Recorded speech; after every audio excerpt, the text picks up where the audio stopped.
Saludos chicos y chicas, en la clase de hoy vamos a estar hablando del origen de las especies, cómo surgen las especies. Y para eso pues vamos a comenzar definiendo qué es una especie a partir del concepto biológico de especie. Hago hincapié en esto porque hay varias definiciones de lo que es una especie y todas van a tener sus limitaciones. Y nosotros vamos a mencionar algunas de esas limitaciones cuando esa definición nos queda un poquito corta. Lo otro que vamos a estar hablando va a ser sobre los mecanismos de aislamiento reproductivo, que es algo que tiene que ocurrir antes de que puedan ocurrir nuevas especies. Y lo último que vamos a hacer es mencionar procesos que dan paso a la formación de nuevas especies. Como les dije, vamos a empezar con la definición de especie. A la hora de definir qué es una especie, pues a través del tiempo se han usado distintas maneras para hacer esto. Muchas veces los investigadores o los científicos se dejan llevar por rasgos morfológicos. ¿Cómo se ve? ¿Se parecen estos organismos entre sí físicamente en las cosas que puedo ver, en el esqueleto, en distintos rasgos, ¿verdad? Que podamos notar que nos permitan decidir, se parecen lo suficiente como para que digamos que son de la misma especie. Otra de las cosas que se toma en cuenta muchas veces es la capacidad de cruzarse. Si estos dos individuos se encuentran en la naturaleza, podrían cruzarse y tener una descendencia. Factores ecológicos, ¿no? ¿Qué rol juegan en el ecosistema? El mismo rol, roles diferentes, etcétera. Y pues también nos fijamos en la relación que existe evolutiva y en tiempos más recientes, pues podemos mirar eso hasta el nivel genético, ¿no? En clases previas habíamos hablado de mirar la secuencia de DNA y compararla, ¿no? Pero no siempre podemos hacer eso a la hora de determinar si dos individuos, si dos organismos pertenecen a la misma especie. Y a veces incluso dejarnos llevar por rasgos morfológicos o características físicas es un poco engañoso. Y pues para mostrarle cómo eso puede ser engañoso, aquí les pongo un ejemplo. Si usted ve las ranitas muy coloridas que están en la parte superior, una con unos patrones de manchas negras y como unos colores azules grisáceos, versus la otra que tiene unos colores amarillos bien brillantes con unas manchas grandes negras. Las dos son ranitas de la misma especie, aunque visualmente no lo parezcan, ¿verdad? Si nos hubieran preguntado mientras las veíamos y no supiéramos más nada de ellas, nosotros, pues por lo general, no las pondríamos como siendo de la misma especie. Sí, las dos son ranas, pero pues hasta ahí llegaríamos. En cambio, si usted mira la foto de los sapitos que están abajo, se va a dar cuenta que son muy parecidos visualmente, pero esos sí son de especies diferentes. So, como les decía, simplemente por la apariencia de un organismo, se nos va a hacer bien difícil determinar si son de la misma especie o no. Aquí les di dos ejemplos, pero es bastante común en muchos animales que el macho y la hembra se vean bastante diferentes. So, eso va a ser muy complicado la clasificación de especies si simplemente nos basamos en rasgos físicos. So, necesitamos más categorías, necesitamos más parámetros a la hora de determinar si un organismo pertenece a la misma especie o no. Y pues aquí empiezan a surgir las definiciones de lo que es una especie.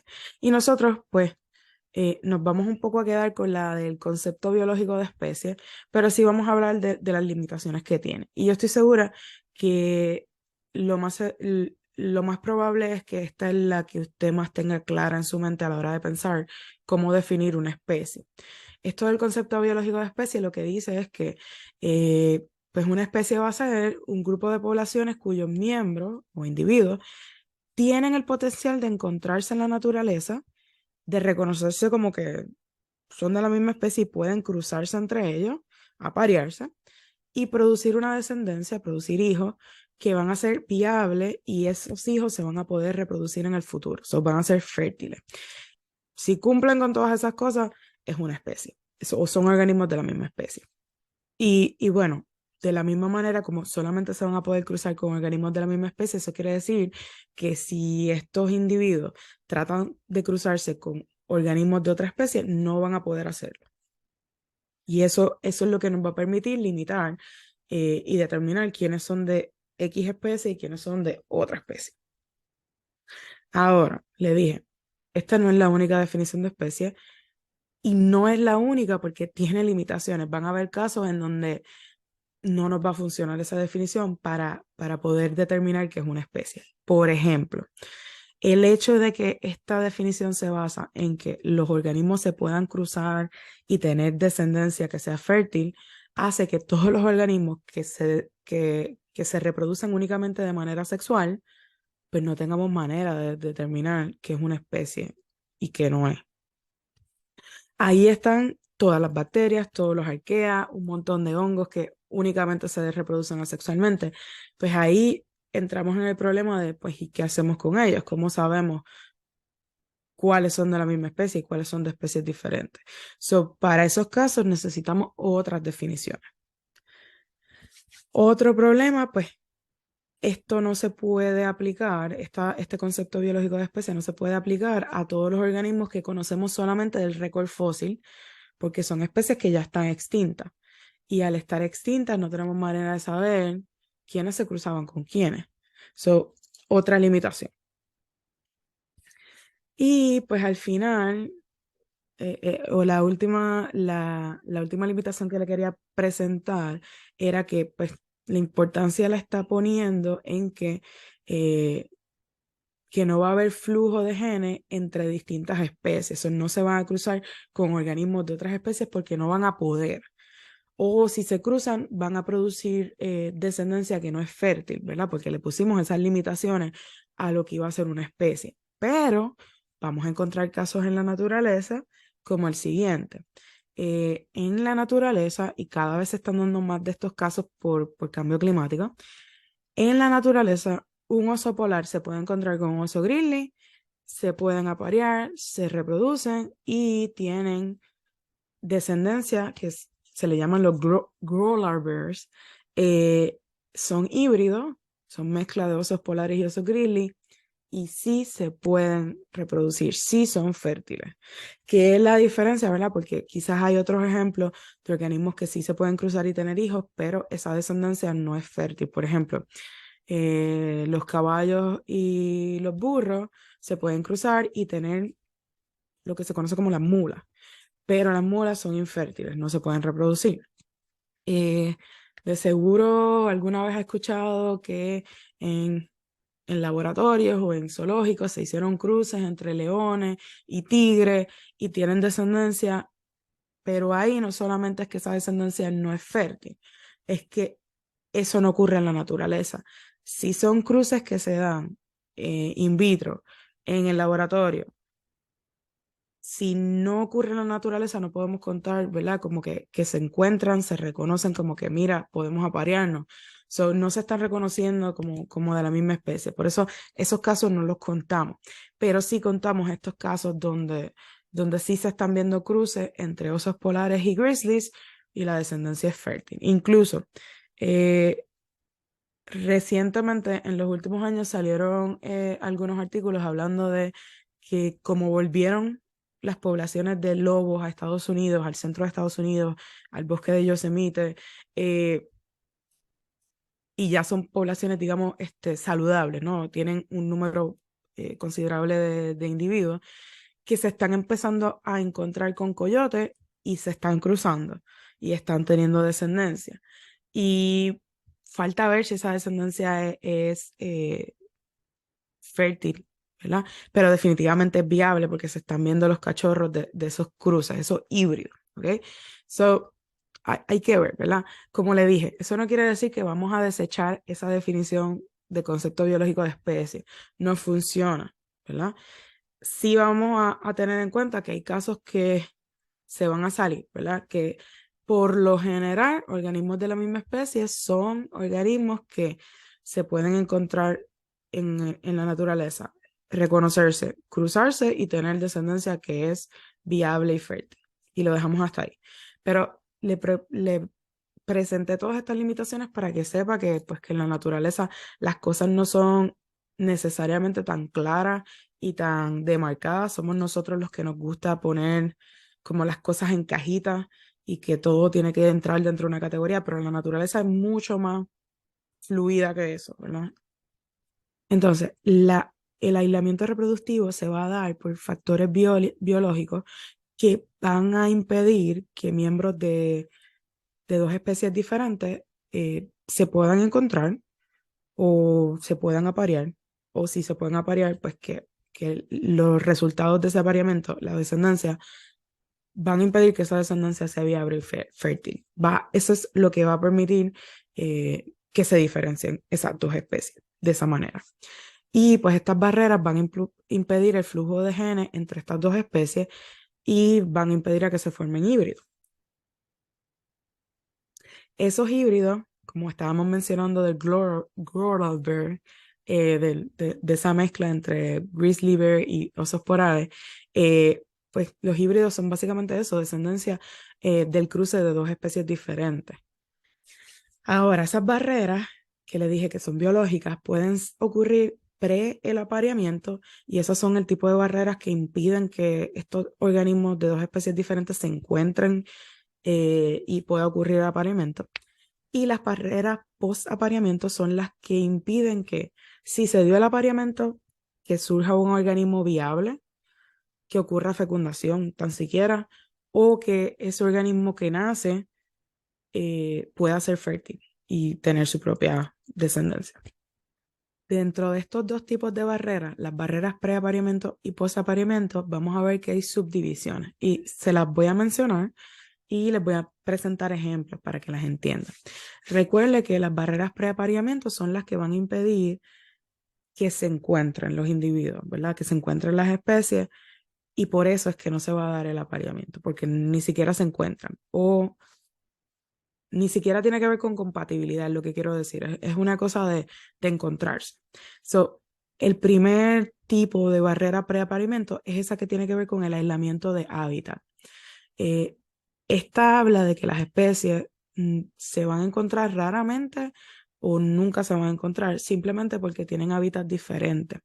Y aquí no estoy hablando como que de distancia geográfica, o sea, no es que una especie está en el norte de la isla y otra está en el sur. Puede ser que vivan en el mismo lugar, pero una sea acuática y la otra sea terrestre.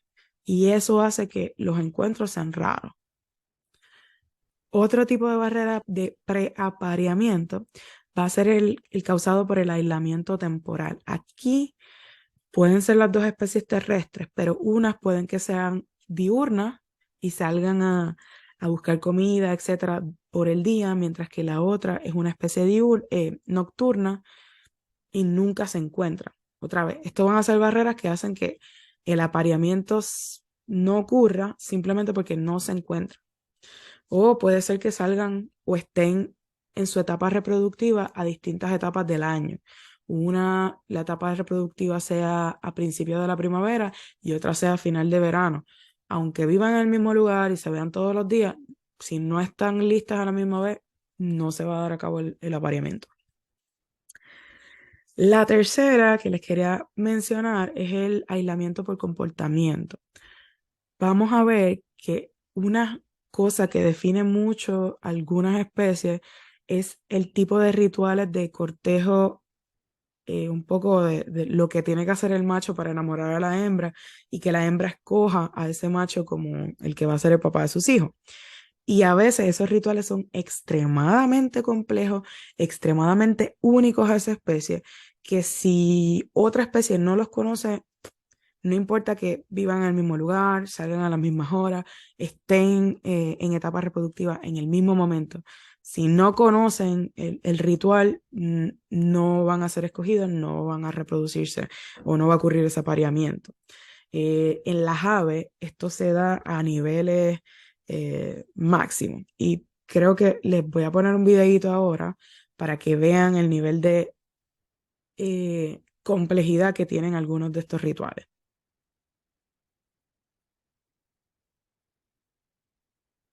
A ver si lo puedo escuchar, porque parte del ritual no es solo lo que van a ver, sino parte también es el cantar. So, el ave negra, con esos colores amarillos, blancos tan metálicos, es el macho y la hembra es la marrón.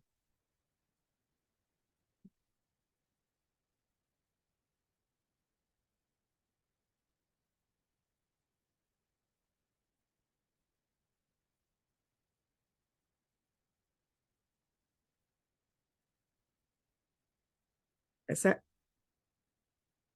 ese era uno de los ejemplos, este otro.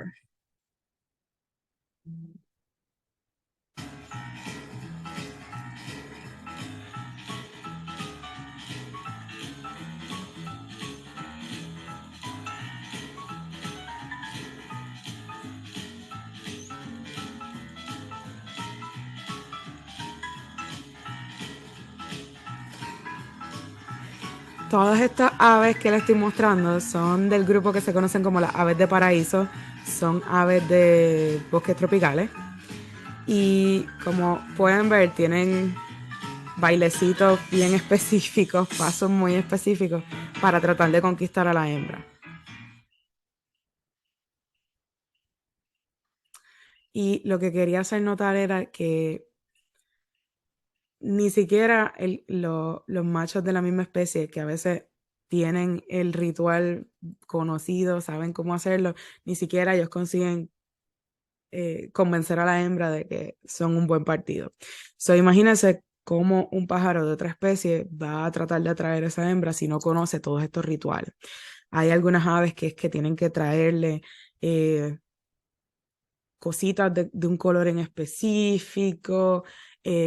A veces es un baile que tienen que hacer entre el macho y la hembra.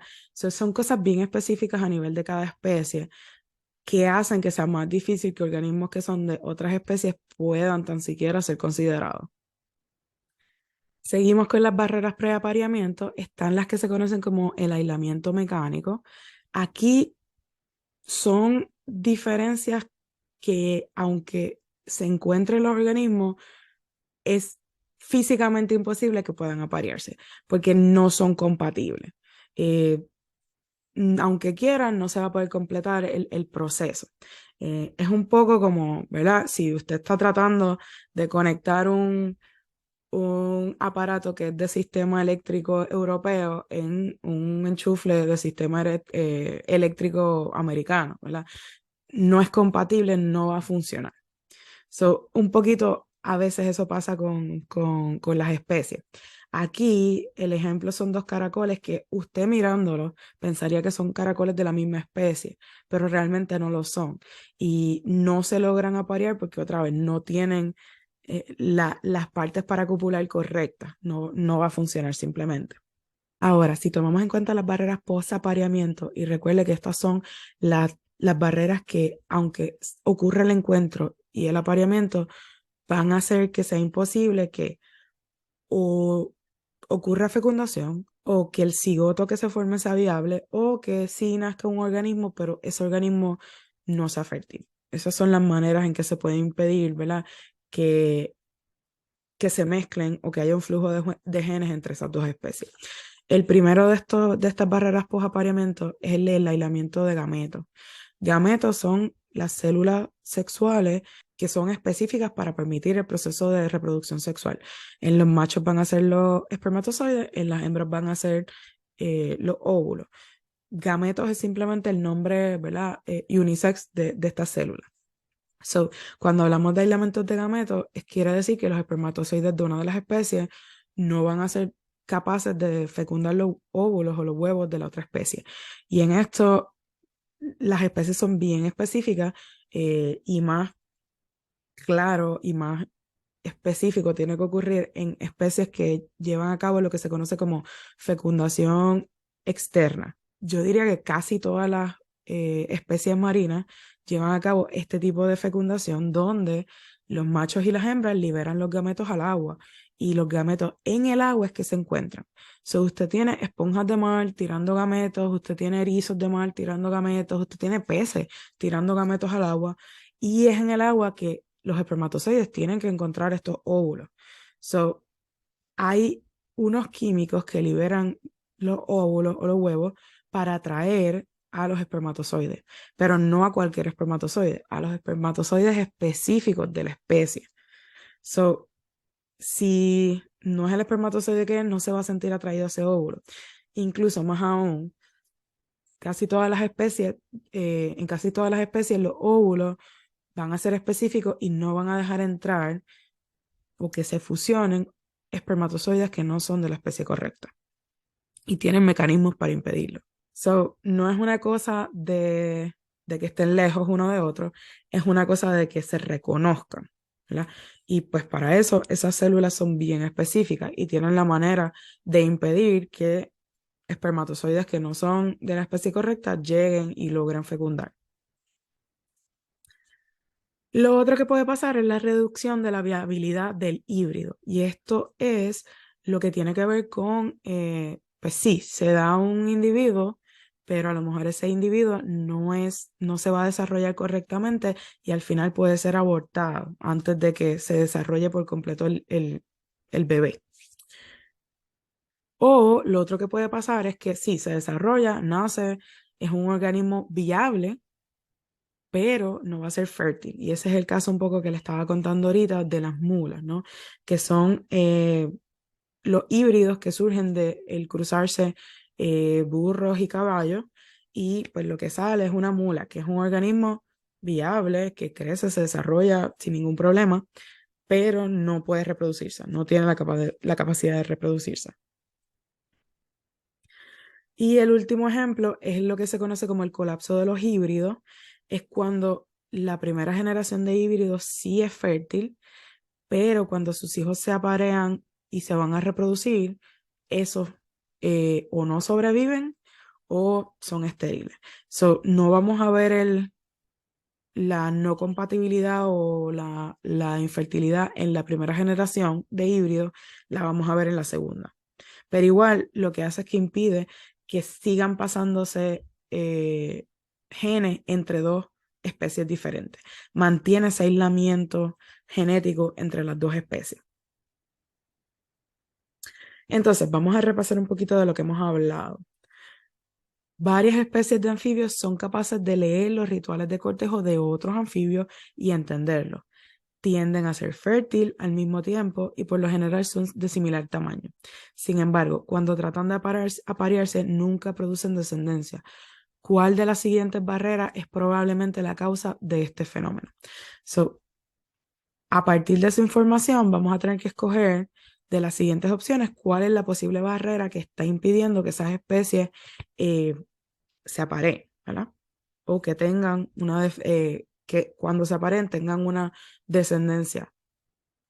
La primera opción es aislamiento por comportamiento, la segunda es aislamiento gamético, la tercera es fertilidad reducida de los híbridos y la cuarta el colapso de los híbridos. Haga aquí una pausa, piense bien, relea, ¿verdad?, el problema y llegue a su decisión antes de que escuche la contestación. Para la contestación, pues tenemos que volver a la información que nos dicen, ¿verdad? Nos dicen que son capaces de leer los rituales de cortejo. Eso implica que no va a ser un aislamiento por comportamiento. Eh, Tienden a ser fértiles al mismo tiempo, eso no es un aislamiento temporal. Por lo general son de similar tamaño, eso a lo mejor nos quiere decir que no es una cosa de que física, de que puedan aparearse, de que sean compatibles.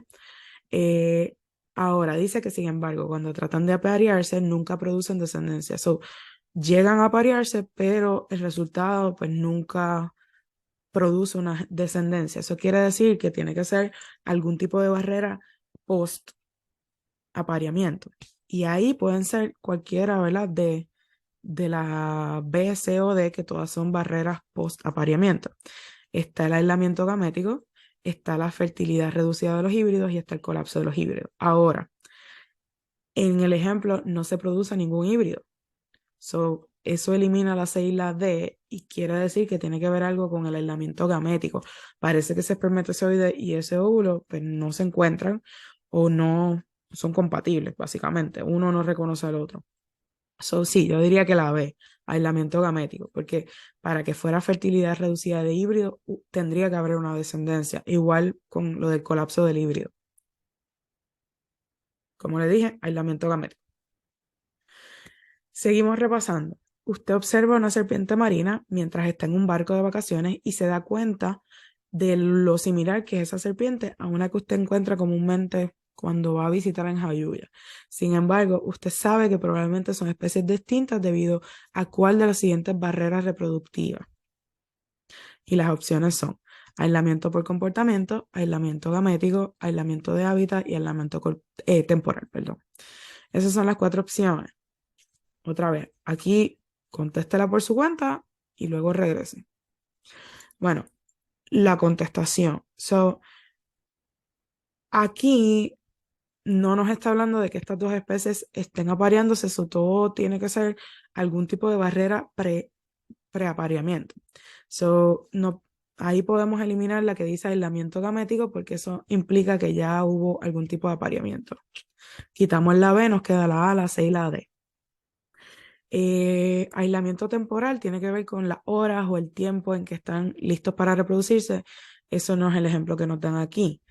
No nos hablan nada de rituales de apareamiento, so tampoco debería ser un aislamiento por comportamiento. So, lo único que nos queda es el de hábitat.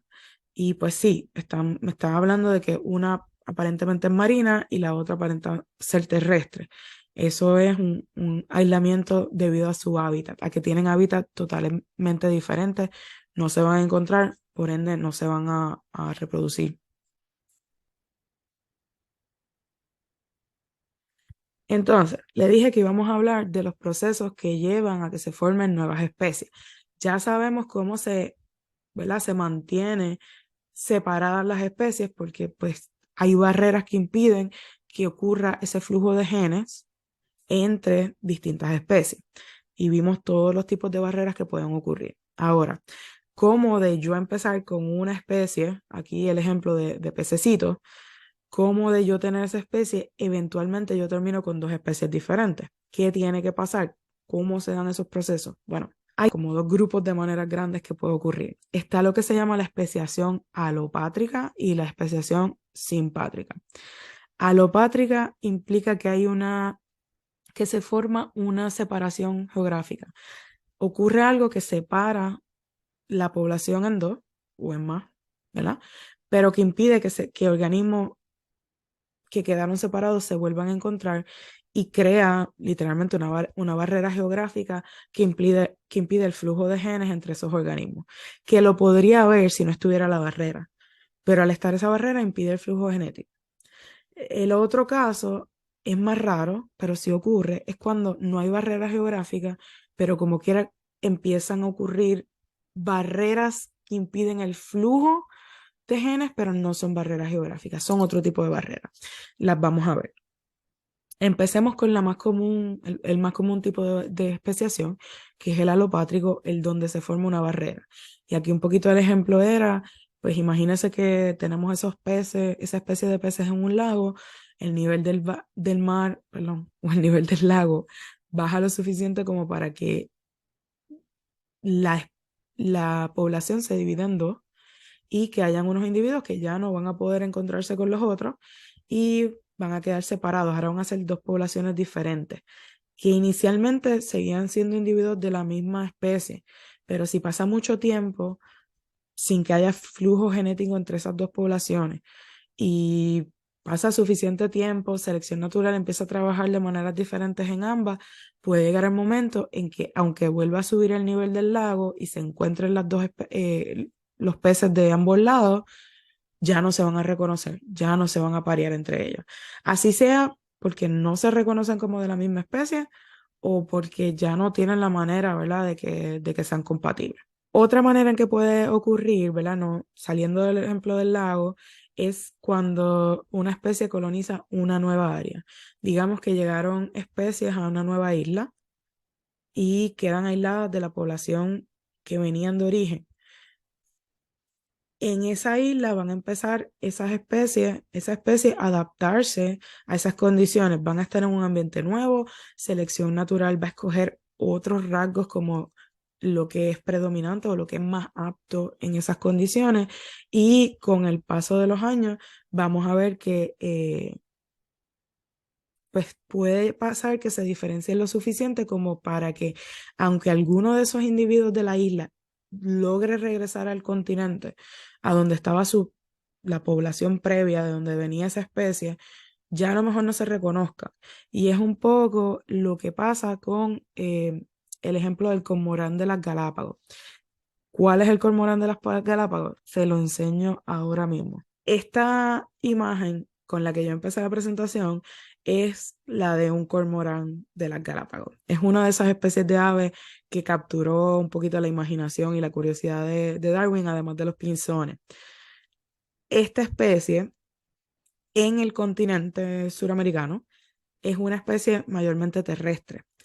Eh, por cosas del destino, llega a las Islas Galápagos, donde son islas que a lo mejor no tienen tantos recursos, tanto alimento para este ave en tierra, pero sí hay muchos recursos que él podría adquirir en el agua. So, poco a poco, esta especie fue cambiando y se fue especializando a ser una ave marina y lo que hace es pescar. Y así es como adquiere su alimento. Ahora, ¿por qué le puse esta foto específicamente? ¿Qué él está haciendo en esta foto? Si usted ve, está extendiendo las alas no porque va a volar. Y si ve, incluso las alas no son tan, tan densas en plumas, etcétera. Él no usa las alas para volar, él usa las alas para nadar. Y como sus antepasados no eran aves marinas, como los patos o como otros, como las gaviotas, los pelícanos, ellos no tienen o no generan la cobertura de aceite en las plumas que mantienen las plumas secas aun cuando se metan bajo el agua. So, él lo que está haciendo después de haber ido a pescar y buscar algo de comer, está secando sus alas al viento porque las tiene que secar, porque se le mojan, ¿no? Y eso es lo que está haciendo, está 10, 20 minutos ahí al sol secando sus alitas luego de haberse dado un chapuzón. Y un poco esto le llamó mucho la atención a Darwin por el hecho de que reconocía un poco el ave, pero le parecía tan extraño que aquí en estas islas fuera un ave que nadara, que pescara y casi como bucea. ¿Por qué le presenté el ejemplo del cormorán de las Galápagos? Porque es una manera en que eh, organismos que pertenecían a la misma población se separan, uno colonizando una nueva isla y las adaptaciones que tiene que llevar a cabo esa población o los individuos de esa población que se establecen en la isla pueden llevarlo a que se convierta eventualmente en una nueva especie, porque pues si ese cormorán regresa al continente, de seguro eh, los otros cormoranes no lo reconozcan como de la misma especie. Quizás no traten ni siquiera de aparearse con él. Ya son lo suficientemente diferentes como para llamarlos como organismos de dos especies diferentes. Ahora, ¿cuán grande tiene que ser esa barrera? Dimos primero el ejemplo de que baja el nivel del lago y es una barrera física que aunque literalmente están uno al lado del otro, la barrera física no permite que puedan nadar de un lado a otro y pues se separan las poblaciones. En el caso del cormorán, estamos hablando de una barrera de un océano, que es una barrera bastante grande, pero ¿cuán grande tiene que ser esa barrera para que ocurra el proceso de especiación alopátrica? Pues va a depender del organismo que estemos hablando. Para un ave que vuela a largas distancias, pues a lo mejor necesitamos una barrera que sea un océano. Pero para insectos pequeños, para una hormiguita, quizá 2 pies, 10 pies, es una distancia suficientemente grande. O un árbol que caiga y separe la población, ya es suficiente como para que sea una barrera geográfica. Pero va a depender otra vez de los organismos que estamos hablando y cuán fácil se les haga la movilidad. Lo otro que vamos a ver es la especiación simpátrica. Esta le dije que es más rara, porque aquí no van a haber barreras geográficas, no va a haber algo que impida físicamente el que se vean, se encuentren los organismos y se puedan aparear. So, ¿cómo se da en la vida real? Pues hay distintos ejemplos que pueden mostrar cómo ocurre esto de especiación simpátrica. Uno de ellos es lo que se conoce como la poliploidía, que vamos a ver ya mismito, eso es más común en plantas. Está la selección sexual, un poco recuerdan que en la última clase les decía que la selección sexual un poco hacía que Darwin no entendiera cómo funcionaba, si iba muchas veces en contra de lo que escogería selección natural. Pero la selección sexual va a ser bien importante a la hora de cómo fluyen los genes. Y lo otro, pues la diferenciación de hábitat.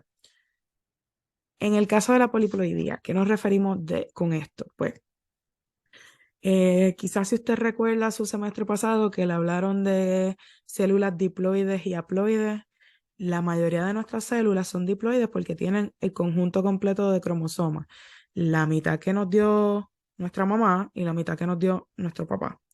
Ahora, no todas las células son así, las células sexuales, los óvulos y los espermatozoides, son haploides, tienen la mitad de los cromosomas. Ahora, aquí estamos hablando de poliploides.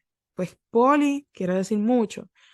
Cuando hablamos de organismos poliploides, es que tienen más de un set de cromosomas. Tienen más cromosomas que los que deberían tener. Y esto ocurre cuando ocurren errores a la hora de que se produzcan estos gametos. So, en vez de ocurrir esa separación o esa segregación de cromosomas a la hora de la meiosis, hay veces que ocurren errores y no se separan, ya sean las cromátidas hermanas o los cromosomas homólogos. En algún momento ocurrió un error que hizo que ese gameto, ya sea un óvulo o un espermatozoide, tenga más cromosomas de los que debería tener. Y si pasa por el proceso de fecundación, llega un espermatozoide, fecunda el óvulo, pues ya no va a ser diploide el organismo, va a ser triploide o tetraploide o sígale metiendo más números, ¿verdad? Ahora, esto de la poliploidía es imposible en animales, no funciona. Al momento en que ocurren ese tipo de errores en meiosis y se fecunda ese gameto, el organismo no es viable y termina abortándose naturalmente. Ahora, en las plantas, esto como que no importa tanto. Y es súper común que las plantas, es más, muchas de las plantas que conocemos son poliploides. Más del 80% de especies de plantas tienen ancestros cercanos que son poliploides. Eh, ¿Por qué no importan las plantas? Porque al momento en que, ¿verdad? Tenemos un organismo, piense, no sé, rosa, por decir alguna rosa. La planta de rosa, al momento en que esa semilla que surgió de la fecundación es una semilla que ya es un individuo que tiene, digamos, en vez de ser diploide, es triploide, tiene 3 sets de cromosomas. Ya ese individuo no se va a poder aparear con otras rosas de su misma especie porque no va a ser compatible. Tienen más cromosomas que esa otra planta. Eso quiere decir que no se va a poder reproducir sexualmente, pero las plantas, casi todas, se pueden reproducir y súper bien asexualmente, por hijitos. Cuando le dan una planta de guineo y usted la siembra, no le dan una semilla, le dan un hijito de guineo. Es bien común que las plantas por el ladito saquen un hijito y usted se lo corta, lo siembra y tiene un clon de esa planta. So, como es tan común que puedan hacer eso, no importa si ocurren errores en la división de cromosomas, y es bastante común, y básicamente esos errores lo que hacen es que se acumulan. Entonces, esta especiación simpátrica puede ocurrir de dos maneras, lo que se conoce como autopoliploidía o alopoliploidía. Ok, ¿cómo funciona esto de la autopoliploidía? Son individuos con más de 2 conjuntos de cromosomas, o sea, tienen el que heredó de su mamá, el de su papá, y por errores que ocurren en la división celular, terminan con pares extra. En este caso, estamos hablando de una célula que es tetraploide, tiene 4 sets de cromosomas, no 2, como debería, tiene 4. Entonces, esa célula que tiene 4 va a pasar por meiosis para producir sus gametos. Esos gametos no van a ser haploides como deberían ser, sino que van a ser células diploides. Esas células diploides se pueden, digamos, fusionar con otros gametos que también vengan de organismos tetraploides, ¿verdad? Otras plantas que sean tetraploides. Y ellos sí van a producir una especie nueva, una especie que normalmente va a ser tetraploide. Y ese va a ser su nuevo, digamos, normal.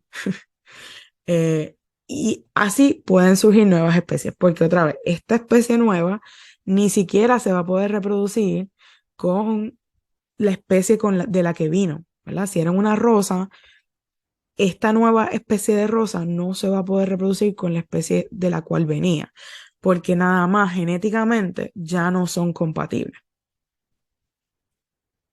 Ahora, si fuera un proceso en que fueran triploides en vez de tetraploides, van a ser infértiles las crías. ¿Por qué? Porque va a quedar un cromosoma soropo. Necesitamos que estén apareados a la hora de pasar por meiosis, porque si no, las crías, como esos cromosomas se tienen que alinear en meiosis. Y si no se alinean, no es viable el producto. So, puede que sí nazca un organismo, pero va a ser infértil. Lo otro que puede pasar es lo que se conoce como alopoliploidía. Vamos a ver el ejemplo que tenemos aquí para entenderlo mejor. Usted tiene dos especies. La especie A tiene 6 cromosomas o 3 pares de cromosomas y es un organismo diploide. La especie B es un organismo también diploide que cuenta con 2 pares de cromosomas. Normalmente ese cruce, si se da, va a crear un organismo que es infértil. ¿Por qué? Porque a la hora de usted mezclar, ¿verdad? Un gameto que tiene 3 cromosomas, porque va a ser un gameto, pasa por meiosis y esa célula sexual va a ser haploide. Igual la célula, el gameto producido por la especie B, va a ser haploide igual, pero va a tener 2 cromosomas versus el otro que tiene 3. No tienen la misma cantidad de cromosomas. A la hora de alinearse en meiosis no van a poder alinearse correctamente, ¿verdad? Crean un individuo que puede ser viable, pero va a ser estéril. Tiene 5 cromosomas. No tiene, si usted ve, la misma cantidad de cromosomas que ninguno de sus dos parentales, ¿verdad? Su mamá tenía 6, su papá tenía 4, él tiene 5. Él es otra cosa ya.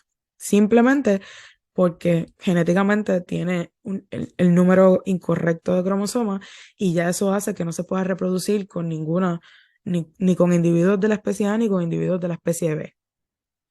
Ahora, si ocurre en ese organismo que es estéril un error en la división celular, puede que se duplique el número de cromosomas que tiene y ahora se convierte en una especie que es viable y fértil. Va a ser un organismo que luego de ser diploide va a tener 10 cromosomas y se va a poder reproducir con otros híbridos igual que él, que tienen que tener igual 10 cromosomas, pero esto ya es una especie completamente diferente a las dos especies de lo que venía. Es un híbrido que ya ni con A ni con B es otra cosa, es una especie nueva. Ejemplos de esto en la naturaleza. Por lo menos se conocen 5 especies nuevas que surgieron por alopoliploidía desde 1850 hasta ahora. De esas dos especies, de esas 5, dos son unas especies nuevas del género de plantas, son plantas silvestres, flores silvestres, eh, del género Tragopogón, y son producto de 3 especies de flores silvestres que han sido introducidas a Estados Unidos. De esta especie T. dubius, que se cruzó con T. paratensis, surge un híbrido que es T. micellus, que originalmente debía haber sido híbrido, infértil, y ahora ha logrado adquirir la capacidad de reproducirse. Y de T. dubius y T. porrifolius surge esta otra especie de híbrido que otra vez está en el proceso también de reproducirse, y ser fértil. Si usted mira esta especie T-Mirus y esta especie Temicellus ya no se pueden cruzar ni con T. dubius porque no son de esa especie y ni con T. parenthes. Incluso ya les hemos dado nombres de especies diferentes porque ya no vemos. So, sí, esto es una manera en que pueden surgir especies nuevas sin que haya una. Esto tiene que estar todo pasando en la misma pradera, en el mismo pastizal. Simplemente, pues están surgiendo nuevas especies sin que haya algo que impida o separe para nada. Por eso es que decimos que es especiación simpátrica. Como les decía, la mayoría de las plantas que conocemos son poliploides. En las plantas es súper común esto y no es un problema como tal, ¿verdad? Algunos ejemplos, mire, los guineos son triploides, tienen 27 cromosomas. Las papas son tetraploides. Los strawberries, las fresas son, ¿qué? Octagoploides, de seguro algo así. Y los helechos, que pues son para colmo, son plantas bien antiguas, son plantas que existían cuando existían los dinosaurios, eh, tienen 400 veces la cantidad de cromosomas que deberían tener. Le digo, los acumulan, porque otra vez no es un problema. Cuando es fácil y es viable la reproducción asexual, no es tan problemático ser un organismo infértil. Pero en los animales, con algunas excepciones, es común que la forma principal de reproducción sea la reproducción sexual. Eso es más difícil que organismos poliploides sean viables. El último ejemplo de un proceso de especiación simpátrica es algo que está ocurriendo actualmente y está llevando a que surjan nuevas especies un poquito delante de nuestros ojos. So, esto tiene que ver con la diferenciación de hábitat. El ejemplo que les voy a dar, ¿verdad? Es de poblaciones de mosca. Y la mosca como tal es de la especie R. Pomonella. Pomonella, el nombre viene porque eran o se han vuelto moscas de las manzanas, de los árboles de manzana. ¿Qué pasó aquí? Estas moscas son nativas de América y antes de que trajeran los europeos las manzanas a América, pues normalmente estaban y se alimentaban de los frutos de los árboles de espino, que son este representante aquí, estos árboles que se ven como con muchas flores blancas. Ellos se alimentaban de esos frutos. Ahora llegan los europeos, traen consigo nuevas especies de animales y de plantas, incluyendo muchas especies de plantas que son cultivables, ¿verdad? Y que son fuentes de alimentación para los europeos. So, empiezan a sembrar manzanas y se hace muy común el cultivo de manzanas por regiones templadas de Estados Unidos. Y como tanto el espino y la manzana, pues tienen más o menos las mismas requerimientos de hábitat, las mismas condiciones de temperatura, de agua, pues por lo general, en zonas donde hay espinos se sembraron manzanas. So, van a ser árboles que encontramos más o menos cerca. Entonces, las moscas que antes vivían exclusivamente en los espinos, empiezan a ver que hay otra fuente de recursos de donde pueden alimentarse. Y empiezan algunas a moverse, a alimentarse de las manzanas. Es una manera de no competir con las otras moscas que están comiendo de los frutos de los espinos. Esto es un recurso nuevo, está disponible, nadie se lo está comiendo, pues vamos para allá. Entonces, ¿qué ha pasado con el tiempo? Pues que se han formado como dos subpoblaciones. Están las poblaciones de moscas que viven y se alimentan de los espinos y están la subpoblación de moscas que vive y se alimenta de las manzanas. Ahora, la temporada de donde hay frutos de manzana y la temporada donde hay frutos de los espinos no es exactamente la misma. Unos frutos salen primero y otros frutos salen después. Esa diferencia en el tiempo en que está el alimento disponible ha hecho que los tiempos el ciclo de vida de estas moscas cambie un poco, ¿verdad?